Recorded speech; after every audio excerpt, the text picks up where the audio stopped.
برف گند علی راج دچین ل ناحیه برتله سر به قضا حمدانیه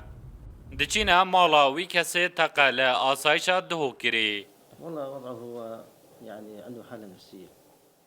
دگل باب وی کتینه گفتگوه وإن شاء الله يكون احنا ناس مثقفين ايش ندور بالسلاح ايه بس صارت هاي ان شاء الله قضاء وقدر ما شاء الله راپورت نوجداری و درمان نوی نشامه ددتو دبیجید نوجداران گوتیه پیدویه به درجاهی جیخ و درمانان ورگیری جبر کو روشا درونیاوی نجیگیره ويروح على الموصل روژا تقا کری دماکو سپیده لمال درکتی 5000 دینار جه باب خوا ورگرتینه و گوتیه دیچمه زانکویا موصل پرسیارا خاندنا ماستره کم ما عندنا ارتباط باي جهه باي ما چه پیوندی به چه حزب و آلیین دیاریان ریخستنکی تروریستی نینه هم کسین بپرس کرکن کسین روشنبیر و تگهشتینه هم همی در چوین زانینگه هانه پزشکن خودی باورنامنه افتشتین لسر متین گوتن نراستن لیس نخوشیه که درونی هبو گوشگیر بو هر دزگما که ده و صابو وشكل على شكل متوارث يعني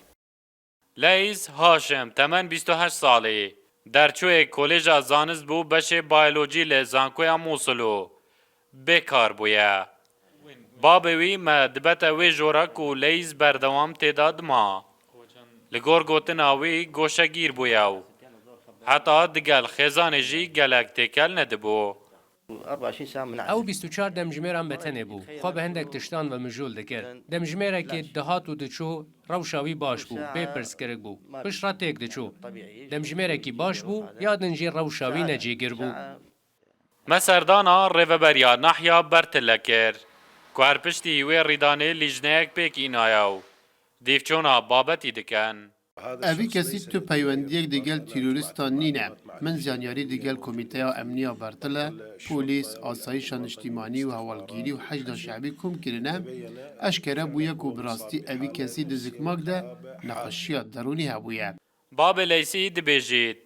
جار جار سردانا مالا مام خود دکر لدهوک لی همی دما دگوتوانا کو دچیتا ویره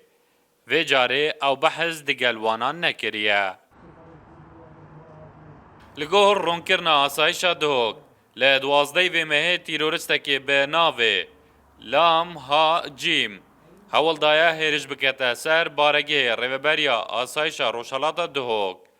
لی دمل دست کارمندین وانا ریب ریبویناو لی جه ریدانه کشتیه اوی جی کارمندکی وانا شهید گیریاو ایک جی بریندار نایف رمضان روداو دهوک